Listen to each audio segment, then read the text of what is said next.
desarrollando este hermoso tema de la Gran Comisión, abordándolo desde diferentes aspectos.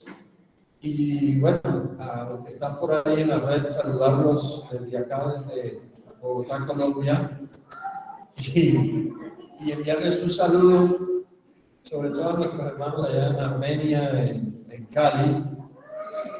Un saludo para ellos. Siempre se me olvida saludarlos, pero bueno, aquí están pendientes. Y estamos viendo cómo se evangelizaba en el Antiguo. Evangelizaba, porque el término es del Nuevo, en el Antiguo Testamento, qué se predicaba y cuál era el efecto de esta predicación. Porque hoy en día se predica todo y menos el Evangelio. ¿No es cierto? El Evangelio, ¿qué significa? Evangelio significa buena noticia. Eso significa la palabra Evangelio. Buena noticia. Y la pregunta es, ¿cuál es la buena noticia? La buena noticia es que a través de Cristo, el reino de Dios puede llegar o ha llegado a nosotros. La buena noticia es que podemos ser salvos por la fe en la obra vicaria o redentora de nuestro Señor Jesucristo. Esa es la buena noticia. Ese es el Evangelio. Y que por la obra de Cristo, todo el mundo, si quisiera ser salvo, lo podría lograr. Porque la obra de Cristo es una obra en favor de toda la humanidad. Juan 3:16 dice, porque de tal manera amó Dios al mundo, o sea, a todos, para que todo aquel que en él crea no se pierda, mas tenga vida eterna. Porque no envió Dios a su Hijo al mundo para condenar al mundo, sino para que el mundo sea salvo a través o por medio de él. Esa es la premisa. Esa es la proclama, esa es la buena noticia. Y si el hombre, al escuchar esta buena noticia, abre su corazón, tiene la posibilidad de ser salvo. Y lo decíamos hace unos días, el Evangelio tiene un poder inherente, un poder que tiene la capacidad para eso, para salvar, para sanar, para liberar, para traer vida y vida en abundancia, no cualquier clase de vida. O sea, el Evangelio tiene, Pablo cuando en Romanos 1:16 lo expresó, él era un convencido de esta capacidad del Evangelio. Cuando leímos también, porque estoy tratando de hacer un resumen, la Gran Comisión de Marcos, en la segunda parte, después del mandato de ir, y el Señor les dijo, y en mi nombre, o sea, hay un poder ahí inherente, un poder grandísimo, capaz de vencer el poder del pecado y de las tinieblas y de la enfermedad y de la muerte, ¿se acuerdan? Y porque dice allí, en mi nombre echarán fuera demonios, pondrán las manos sobre los enfermos y sanarán, ¿sí? Tomarán y beberán cosas y no les hará daño, porque el Señor se encarga de cuidar a sus siervos, ¿no es cierto? Entonces, ese poder que tiene el Evangelio no solamente es para salvar el alma, sino también para transformar familias, el entorno, para sanar una ciudad, para sanar una nación, para sanar un continente y en su defecto para sanar también al mundo entero. Lo que pasa es que nosotros en nuestra mente reducida hemos entendido y predicamos un evangelio que solamente salva el alma, Y vemos que el Evangelio tiene la capacidad de transformar una nación entera. Ese es el poder del Evangelio. ¿Me entiende usted? Puede salvar y sacar de las tinieblas y de la idolatría una familia que por generaciones o tradición ha creído en ídolos, ha creído en mentiras, ha estado metido con la brujería, la hechicería, satanismo, y el Señor tiene el poder para sacarlos de ahí por generaciones enteras.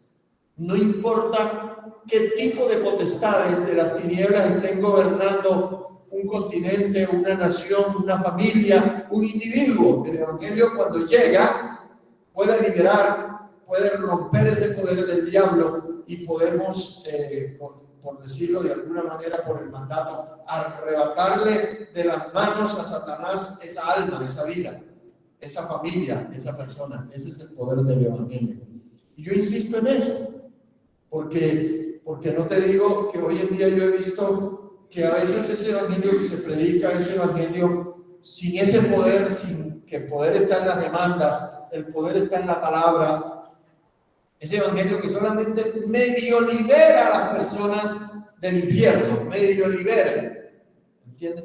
Porque a veces se convierten, pero las personas siguen practicando el pecado, siguen con la mente entenebrecida, con principios del mundo, como decía ahora, con principios de las tinieblas, ¿no? El Evangelio es para que nosotros podamos visualizar el reino de Dios en su real dimensión y el rey del reino, y podernos rendir, abdicando nuestra rebeldía, y podemos rendir a los pies de Jesús, el Rey de Reyes y Señor de los Señores. Ese es el poder del Evangelio. Y esto que hemos venido estudiando de qué se predicaba, cómo se predicaba y cuál era el efecto de la predicación, es para decir, es para demostrar a través de las Escrituras de que siempre que el pueblo, en este caso la nación de Israel, o siempre que el pueblo, en este caso la nación de Judá, se volvía a los caminos del Señor, dejando su rebeldía y dejando su idolatría, Dios obraba de una manera maravillosa. Porque siempre que se predica la palabra de Dios, el Señor respalda su palabra. Trayendo, en este caso, estaba leyendo y releyendo nuevamente que durante el reino de Asa se levantó un enemigo muy poderoso, hermano.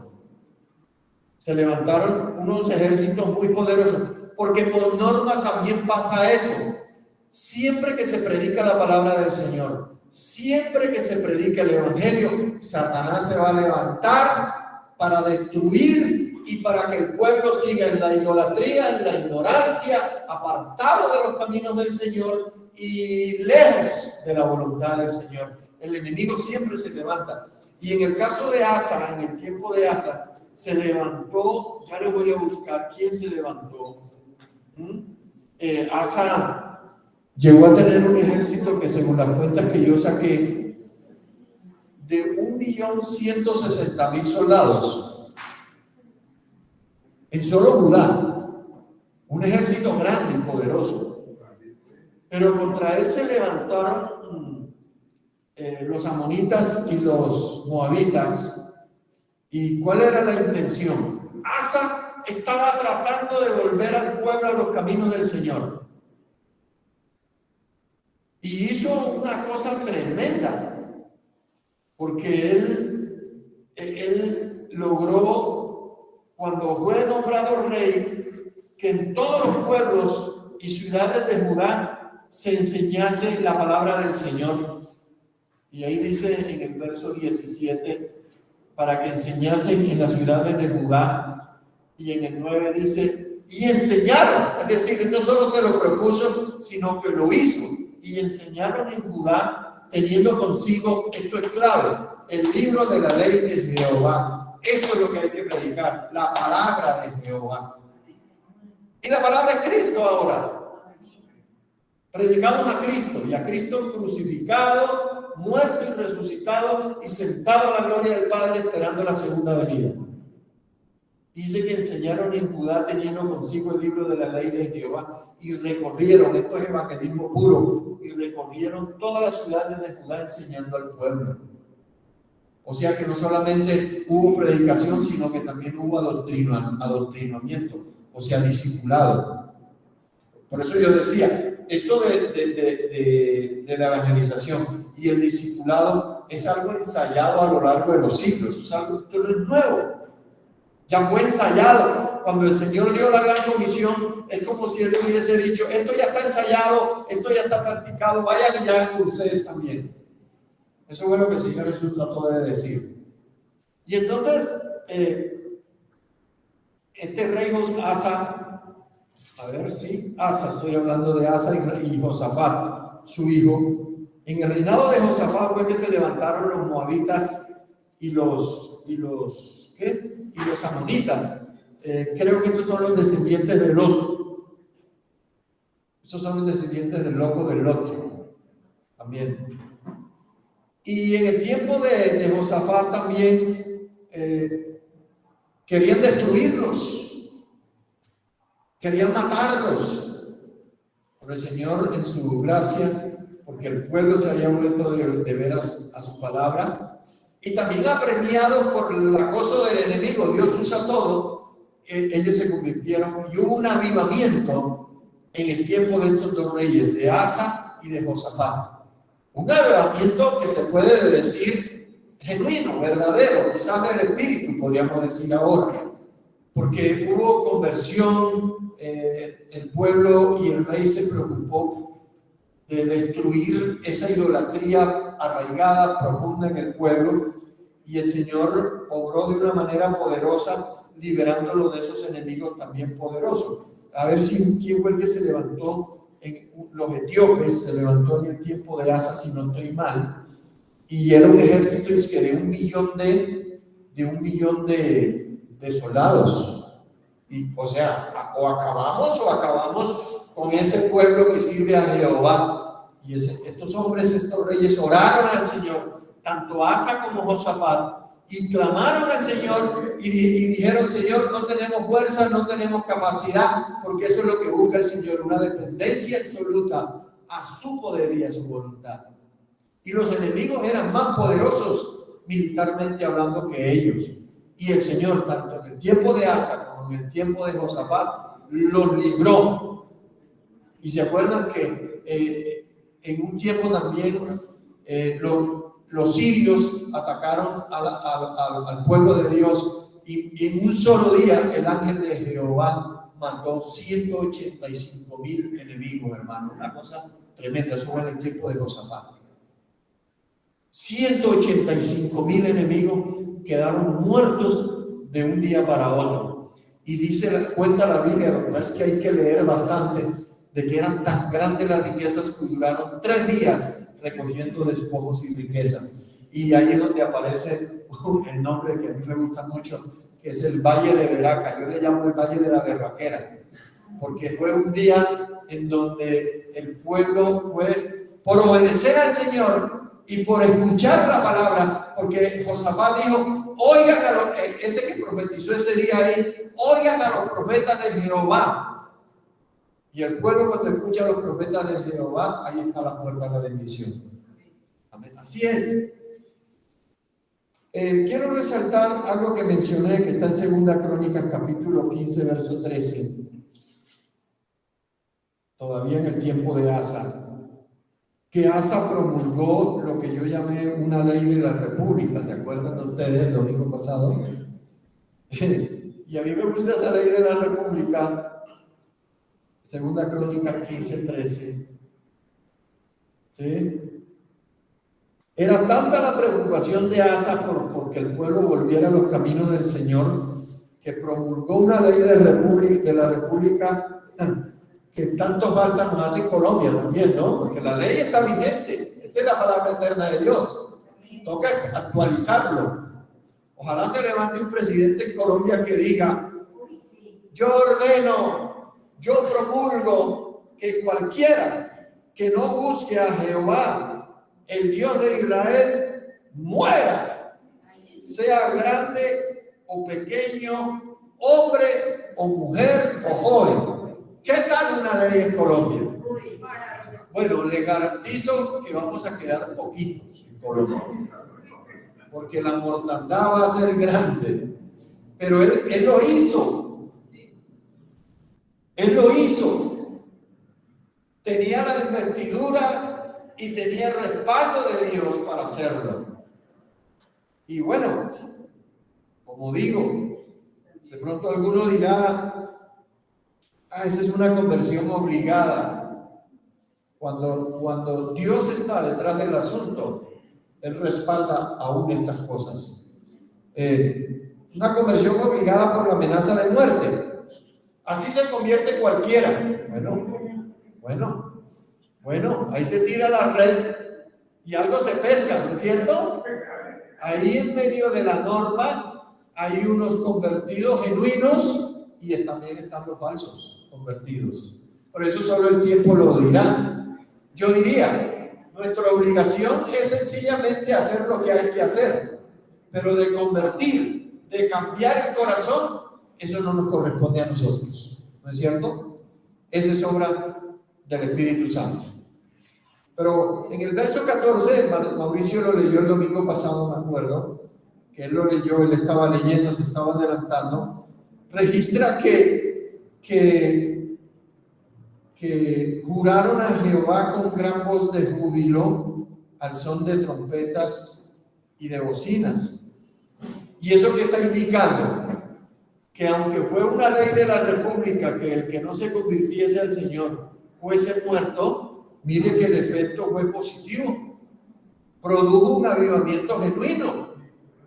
Porque aquí la gente no empezó a hacer mítines, ni a cerrar el Transmilenio, ni a tirar piedras en contra de la ley de la República, ¿ves? Sino que la gente dijo, oiga, qué cosa tan buena. El Espíritu Santo obró y produjo ese efecto de conversión, que es lo que siempre el Evangelio produce. Porque yo cito y yo digo, siempre que la palabra de Dios es predicada, ocurre el avivamiento, siempre ocurre.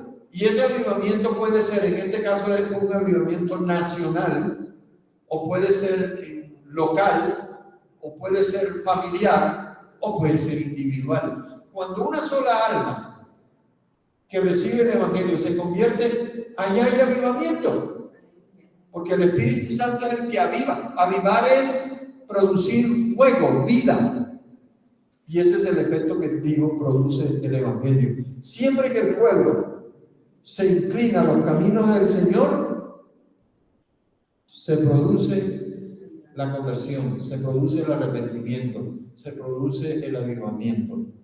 El apóstol Pablo, que era muy consciente del efecto de la predicación, y es como repitiéndolo otra vez lo de Romanos 1:16, él escribe a Timoteo, y en 2 Timoteo 4, del 1 al 4, si quiere búsquenlo, porque estamos tratando de explorar esto. Ustedes encontrarán que Pablo le dice a Timoteo, yo te animo, yo te insto, yo te exhorto a que prediquen la palabra a tiempo y fuera de tiempo. Y le da ahí hay otras instrucciones.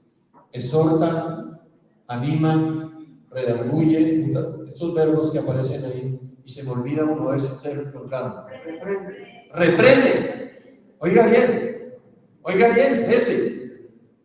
Vamos a leerlos en orden. ¿Cómo dice? Perdón. Todo del 1 al 4. Te encarezco delante del Señor Jesucristo, que juzgará a los muertos, a los vivos y a los muertos.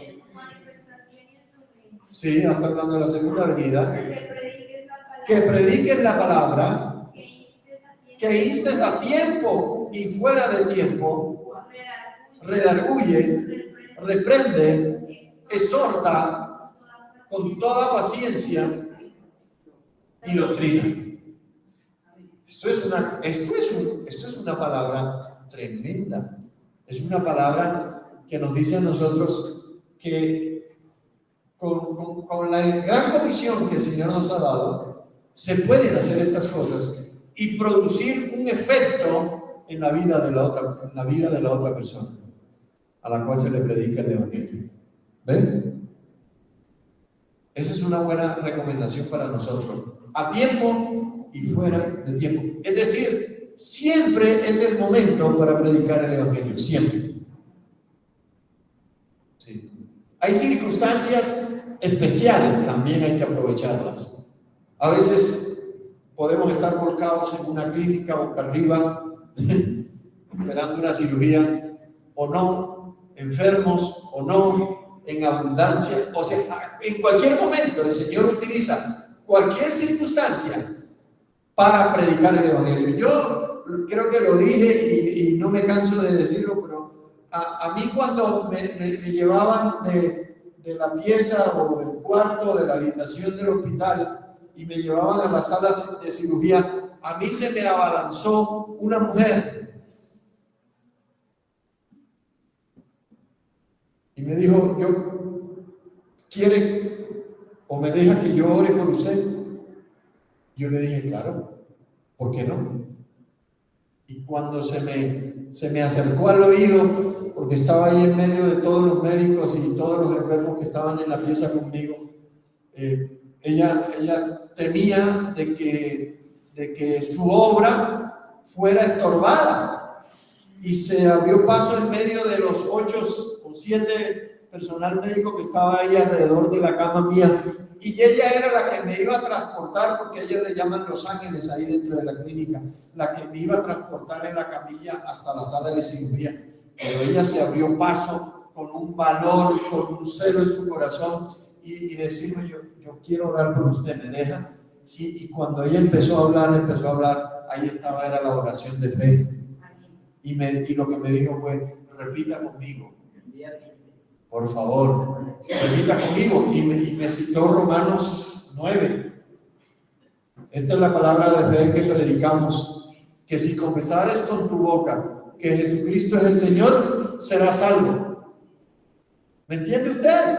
Entonces yo decía, yo veía la mano del Señor donde quiera que yo me iba moviendo ahí dentro de la clínica. Yo la veía, cada cosa que hacía el médico, que el médico decía, que decía la enfermera, yo siempre era, porque el Señor me sensibilizó para eso, para que yo pudiera ver su mano en todo lo que ocurriera con mi vida dentro de la clínica, ¿me entienden? Ella no sabía, porque el Espíritu Santo no se lo reveló, y el Señor a veces no lo hace. Ella no sabía que yo conocía al Señor, pero a ella no le importó si sí o no. Ella se quiso asegurar, y cuando yo recibí la palabra, yo dije, por algo el Señor la permitió. ¿Quién sabe si yo también la necesitaré? Yo no sé si será este el momento de convertirme de veras. Eso pasa, hermanos. Y el Señor obró de una manera especial. Después, como a los 3 días, pasó por el pasillo, por allá lejos, me saludó y me hacía así, como queriéndome decir, el Señor ha obrado, el Señor ha obrado en tu vida, y Él está presente en la cosa, porque uno entubado y uno herido, uno pues no, si no ve la mano del Señor ahí, hermano, ¿qué va a haber entonces? Tinieblas, queja. Por eso yo tomé la decisión de decirle al Señor, Señor, no me voy a quejar de nada hasta el día de hoy.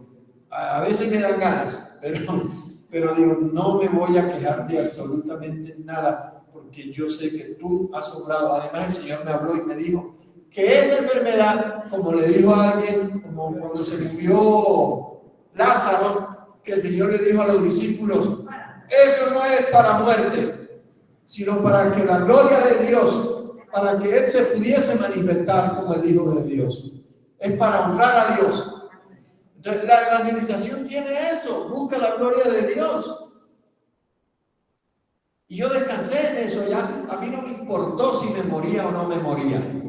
De verdad, llegó un momento en que yo entendí esa famosa paz que sobrepasa todo entendimiento. Yo me la sabía de memoria, en donde el Señor te dice de que los creyentes en Cristo tendrán esa paz que sobrepasa todo entendimiento, algo así, ¿no es cierto? Pero teóricamente yo me la sabía, yo se la había dicho a alguien en otras ocasiones de que orar para que el Señor ponga paz en el corazón de esa persona, esa paz que sobrepasa todo entendimiento, pero yo no la había experimentado. Y yo esa vez la experimenté porque yo en medio de todo, yo con 5 venas tapadas, con una cirugía de por medio, a la expectativa de que no sabía si me iba a parar de esa cirugía o no, y yo allá adentro en mi corazón, hermano, yo tranquilo, seguro, aún si me moría, seguro.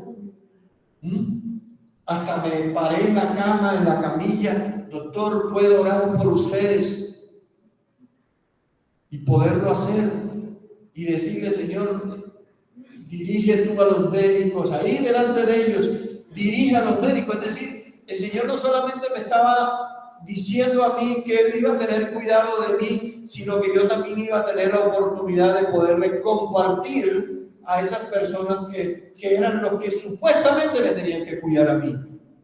¿Me entiende usted? Entonces el Señor permite todo eso, pero la palabra del Señor va a estar obrando a través de una persona, de un médico, haciendo su obra maravillosa, y ahí es donde uno da el testimonio y uno dice, no, realmente el Señor es maravilloso, porque no guarda a pesar de todo. Y a mí todavía me duele, todavía estoy en terapia todavía de recuperación y de restauración cardíaca, pero yo hago lo que tengo que hacer. Si amanezco vivo o no, eso no depende de mí. Yo estoy en las manos del Señor, porque el Señor produce a través de su palabra ese efecto de fe, de confianza, de creer de que Él es real. El Señor me hablaba a través de la parábola del buen pastor, creo que Juan 10, y el Señor me hablaba y me decía que Él hablaba de Jesús. ¿Cómo que dice? Él me glorificará. Ahí está una palabra donde habla de eso, donde habla de que yo tengo que glorificar al Señor con lo que me pasa a mí. En vez de estar maldiciendo y quejándome de la situación, del por qué me pasa esto, y estarle reclamando al Señor, hombre, nosotros no estamos para eso. Nosotros no somos cristianos para eso. El Evangelio no nos ha llegado para eso. El Señor nos ha llegado para que nosotros seamos para alabanza, para honra de su nombre y para gloria de su nombre. Nosotros no estamos para algo distinto, hermano. Pero nosotros perdemos mucho tiempo en la vida quejándonos de cosas que no debemos quejarnos. Y eso lo puede decir mi familia. Yo a veces me sacan la piedra cualquier cosa, me pasan cosas. Todavía el Señor sigue, por eso fue que no me fui con el Señor, porque todavía me falta arreglar muchas cosas con Él. Si se quiere lo puedo entender de esa otra manera. Pero el Señor sigue obrando, el Espíritu Santo sigue produciendo en nosotros ese querer y ese hacer por su buena voluntad, ¿no es cierto? Gracias al Señor es así, pero eso es el Evangelio, la palabra.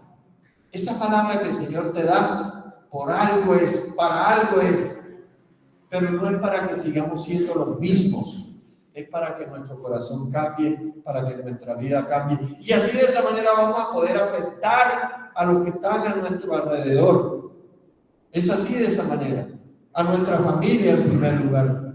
Yo lloré muchas veces allá, porque yo decía, y no era que me quejara, no, pero lloraba en medio de que yo estaba solo ahí, postrado en una cama. Yo decía, Señor, no voy a volver a ver a mis hijos, no lo voy a ver más, no voy a ver más. Yo lloraba. Yo decía, yo cuando los veía, yo me gozaba en ese algo y me pasaba. Porque yo amo a mis hijos, yo amo a mi mujer, yo amo a mi familia. Y yo soy muy agradecido con el Señor por eso. Pero bueno, me pasaban esas cosas, pero yo cuando los veía, a mí se me iba la tristeza, se me iba la soledad, se me iba el dolor. Yo soy malo para llorar, yo eso sí, yo, ¿para qué? Pero yo no puedo evitar decir que el Señor ha sido maravilloso conmigo. Y eso porque el Señor allá me enviaba a sus ángeles, si se quiere, para ministrarme, para decirme que realmente el haber creído en Él a través de la predicación del Evangelio, eso es lo más maravilloso que nos puede pasar en la vida. Claro. Yo le digo, yo nunca, en medio, discúlpenme ustedes, pero lo agrimón, yo nunca escuché una voz, no vi un ángel. Yo esperaba eso, ¿saben? Yo esperaba eso. Yo esperaba que en algún momento el Señor como que me dijera, no, yo aquí, como al profeta, oró para que el siervo viera los carros de fuego y los ángeles alrededor. Yo no vi nada de eso. Tampoco vi al Señor, ni tampoco vi el famoso túnel ese cuando uno está allá que casi se muere. Yo no vi nada de eso. Pero ¿saben? Yo entendí que yo no necesito ver al Señor para creer que Él es real, que Él es genuino, que Él es auténtico, que está a mi lado. ¿Me entiende? Yo lo entendí porque yo soy de esas condiciones. Yo no necesito ver al Señor para creer en Él. Yo no lo necesito ver. Yo no sé usted. O yo no sé si de pronto en alguna circunstancia de su vida Él le haga ver esos ángeles, Él le hable esa voz o le abra el cielo y usted pueda ver una escena celestial. Pero por lo menos yo no lo necesité. Y a mí el Señor me mostró que yo no necesito verlo a Él para saber que Él está ahí conmigo y que Él es real. Y el evangelio, ese es el poder del Evangelio, hermano. Ese es el poder de la palabra. Y ese es el testimonio que nosotros tenemos que dar. Yo a cada persona que me pregunta sobre mi salud, yo le digo, mire el Señor, y enseguida enfocarlo para hablarle del Señor, porque esto hay que usarlo para que el Señor sea glorificado. ¿Me comprende usted mi premura, la necesidad también de que la iglesia se concientice de que el Evangelio sana, el Evangelio salva, el Evangelio bendice, el Evangelio es todo lo que nosotros necesitamos? Lo demás es añadidura, hermano. ¿No es cierto? Porque son cosas eternas, de gran valor para nosotros. Entonces, este rey, mire, Asa tenía una carga en su corazón que dijo, aquí hasta, si hay que promulgar una ley de la república en donde podamos hallar conversión en el pueblo y sacarlo de esa idolatría profunda en la que están, pues yo lo hago. Y el Señor lo respaldó de una manera poderosa. Y Josafat, que fue su hijo, como digo yo, de tal padre, tal astilla, cuando Asa murió y él tomó el trono, él incluso fue más exigente que su padre Asa, ¿saben? Porque, por ejemplo, en Segunda Crónica 17, a ver si lo podemos encontrar. Me voy a demorar 5 minutos más, la culpa es de ustedes porque me tomaron más tiempo del necesario, pero no importa. En Segunda Crónica 17, del 6 al 10, dice así. 17. ¿Quién es? Asa o Josafat. Sí. Y se animó su corazón en los caminos de Jehová. Miren, está hablando de Asa. Y quitó los lugares altos de centros idolátricos como Monserrate, Guadalupe, y las imágenes de Acera, una divinidad pagana, de en medio de Judá, de la nación. ¿Sí? Y él es el que manda a esta campaña de evangelización en las ciudades de Judá, y enseñaron a Judá teniendo consigo la ley. Esto es reiterativo. Yo voy a ser reiterativo en esta palabra, en que lo que hay que enseñar es la palabra de Jehová. Es a Cristo. Entonces tenemos la gran comisión, tenemos la ley de Jehová, la palabra de Jehová, y tenemos el efecto, que es el arrepentimiento y el avivamiento. Esos son los efectos de la predicación de la palabra. Y más adelante dice, que cayó pavor de Jehová sobre todos los reinos de la tierra que estaban alrededor de Judá. ¿Dónde está eso? El versículo que 10. Y cayó pavor de Jehová. Fíjense, vino la evangelización en el Antiguo Testamento, entre comillas esa palabra. Y él quería la conversión del pueblo y lo logró.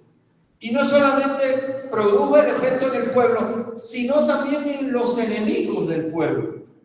¿Lo notan?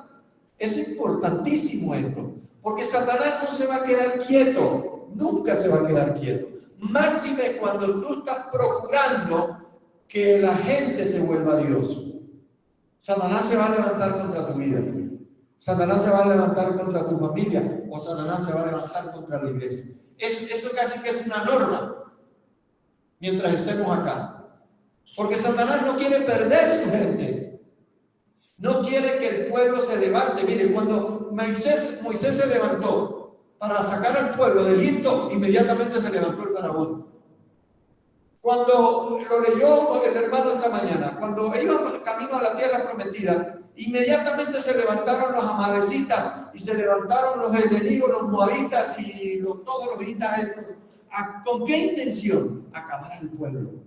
Cuando este loco Amán, cuando el enemigo, o más bien, cuando alguien procuró el bienestar del pueblo, aún en el cautiverio, en la esclavitud, porque Satanás lo que quiere es que el pueblo siga en cautiverio y en esclavitud. Y cuando inmediatamente se levanta un Daniel, cuando se levanta un Sadrach, un Mesach, un Abednego, cuando se levanta un Daniel, inmediatamente Nehemías, un Esdras, un Josué, que quiere libertar al pueblo y que quiere bendecir al pueblo, inmediatamente Satanás moviliza sus fuerzas. Acuérdense la oración de Daniel.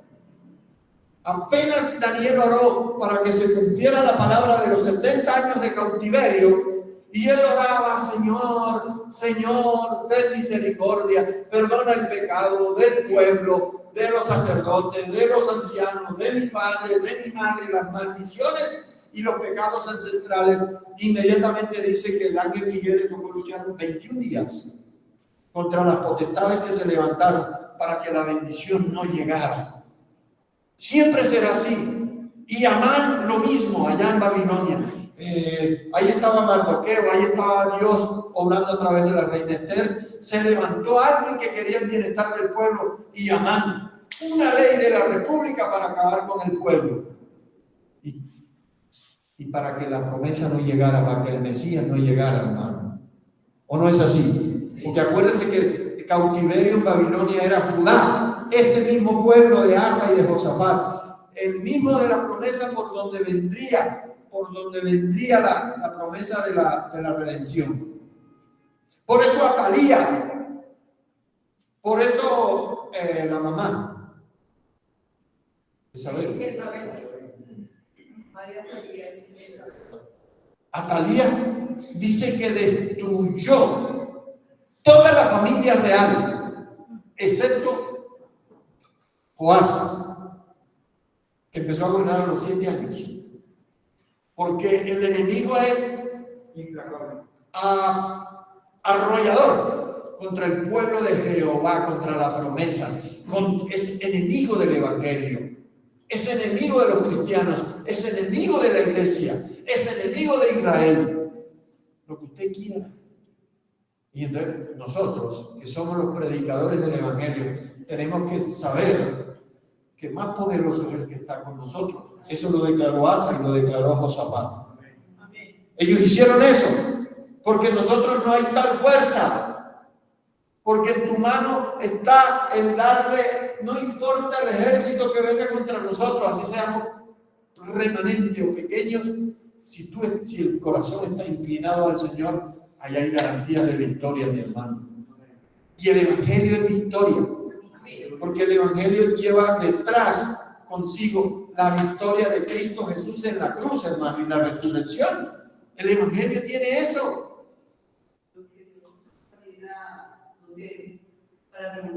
Diríamos que también cuando Lutero se levantó contra el imperio, ahí sí, contra el imperio de su tiempo, y los calvinos y los nubi en su momento, y los tantos y tantos que Dios levanta a lo largo de la historia. Por eso nosotros tenemos este legado vivo, porque hubo otros que en su momento fueron fieles al Señor, cumplieron la palabra, cumplieron el llamado. Y mire, aquí usted está en pie por el testimonio de muchos. A mí me gusta por eso Hebreos 11. Hebreos 11, que yo le llamo la galería de los grandes hombres de la fe. Y dice que todos ellos veían de lejos la promesa y no recibieron, dice la palabra, y no recibieron lo que el Señor les prometió, pensando ellos en nosotros, hermano, y en los de adelante. Qué cosa tan hermosa que es el Evangelio, ¿no es cierto? Entonces no nos callemos, hermanos, no le tengamos miedo al enemigo que ruge a través de leyes de la República y a través de amenazas de que si predican el Evangelio te llevamos a la cárcel, o que son ustedes esto o lo otro. Mañana pasado de pronto vienen los de la administración y dicen, ustedes no pueden seguir hablando de estas cosas aquí. Pues nos vamos de este lugar y se acabó. Porque eso puede pasar en cualquier momento. Y en término, cayó pavor de Jehová sobre todos los reinos de la tierra que estaban alrededor de Judá, y no osaron, o sea, no se atrevieron a hacer guerra contra Judá. Porque ¿quién estaba detrás de todo eso? El Señor. El Señor. Y noten la mecánica que es igual de la que usó la iglesia primitiva y al que usó Jesús y que aún se usa hoy. Miren, tenemos la palabra de la ley, fundamental.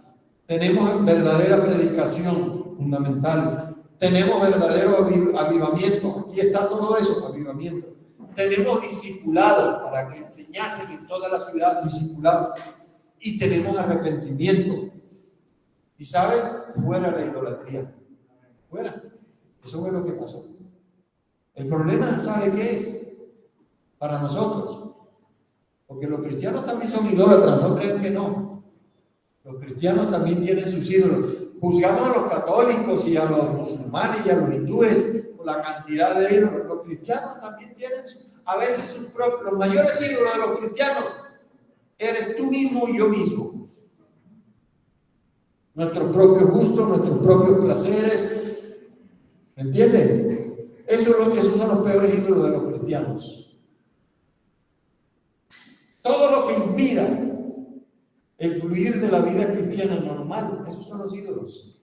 O las riquezas, o la fama, o el título, a veces el marido, a veces la mujer, a veces los hijos, a veces la novia, a veces el novio, a veces el carro, a veces el trabajo. Ese es uno de los mayores ídolos de la iglesia cristiana también hoy, el trabajo. Pero el trabajo, porque detrás está la avaricia. Ese ídolo grandísimo que el Señor señaló, que se llama Mamón. Mamón es un término más hebreo, arameo, creo. Ese es el término. Mamón. Mamón no es el que fastidia, no. Mamón es con doble M en el medio. Es el amor a las riquezas. El amor al dinero. Que dice Santiago, que es la raíz de todos los males. Es Santiago el que lo dice, ¿cierto? Porque el amor al dinero es la raíz de todos los males. Y eso es un mal que está afectando mucho a la iglesia. ¿Usted cree que ese evangelio de la prosperidad, qué ídolo está ahí detrás de todo eso? El Dios Mamón, el dinero, el de siembra y cosecha, ese Dios Mamón, ese es el ídolo de las iglesias cristianas, o de muchas. Creo que acá no. Dice alguien. Entonces terminé por hoy. Termíneme, a veces no te voy a cortar. Ya, podríamos decir entonces, a manera de resumen, que toda predicación del Evangelio se fundamenta en la palabra de Dios o en Cristo. ¿Sí? Es lo mismo, la palabra en Cristo es lo mismo. Y que toda predicación Y cuando se predica la palabra de Dios y cuando se predica a Cristo, tiene garantía de éxito. Tiene garantía de éxito. No, pero llevo 10 años, no se preocupe por eso. Porque usted no convierte a nadie. Usted predica a tiempo y fuera de tiempo. Toda predicación que se fundamente en la persona de Jesucristo tiene garantías de éxito. O en su defecto, para condenación. Porque la predicación define a la persona. Algunos se van a convertir para salvación, pero también esa misma predicación puede servir para definir a la persona para condenación. Los que no quieren creer. Eso pasa así. Ese es el doble filo que tiene la palabra. ¿Se acuerda que la palabra, hay una palabra que habla que la espada del Espíritu es la palabra de Dios y que es una espada aguda de doble filo que penetra al alma, que discierne los pensamientos y las intenciones del corazón, el poder de la palabra de Dios.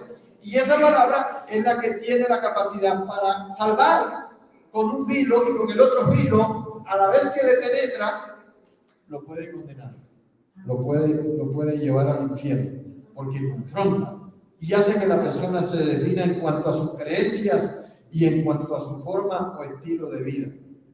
Bueno, después que reinó Josafat, entonces en el trono de Judá, hubo una sucesión de reyes que desbarataron todo lo que estos dos reyes buenos hicieron, porque desafortunadamente vinieron reyes malos, incluyendo en el medio estuvo esta Atalía, pero eso lo dejamos para el próximo domingo, porque todavía tenemos mucho que decir. Vamos a ponernos en pie, por favor, en el nombre de Jesús. Podemos cortar eso ahí si quieren, el mensaje allá. Muchos saludos para todos y que el Señor les bendiga a los que nos escuchan ahí en la red. Y vamos a dar gracias al Señor una vez más.